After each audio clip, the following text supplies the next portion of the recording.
kanon. Nga isa lang kagamay nga panid nga unsa ni kanang tuna na. Tapos tulo lang ka panid nga dahon sa kamuti. Where will the rice go?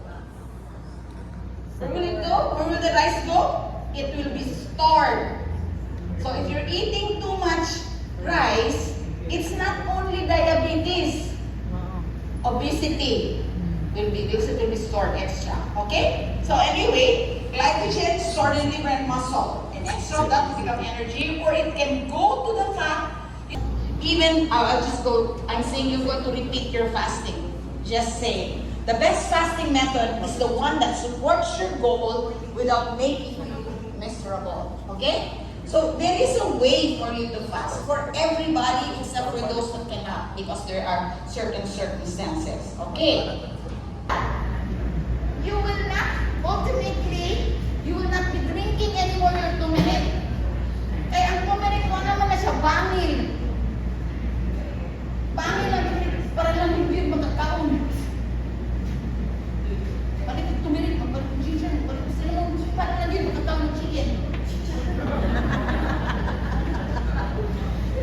Yeah, tapos, ganggang dahil ako kay salad, kay kamot, ganggang. Unsa. Now, so, if I'm gonna say anything at all, our punteria is to convert you to believe that the natural laws are as heavy as the spiritual laws.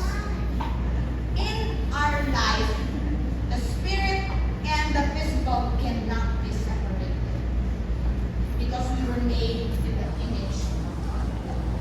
Ay, kung gusto tayo buhay kagigan, fine. Hindi maglabag ka ng tawag, hindi magkakaroon ng hindi kung buhay ng ka. Pero I'm not ang unggoy. I am the daughter of God. We are all children of God. But we are sukwahi. Nanong guilt naman ang prodigal sons and daughters ng kita. Kailangan ginoo, bago siya. Oh, my son is coming back up. Let's make a feast. Buti na lang, Panginoon, ganyan makapatay. Nabangkat ko home. Pack your bags. I'm not God. Huwag na lang. So, kabilin-bilin na ni Lola, please remember the laws of nature. And not only know it, but follow. Because diba, faith without works is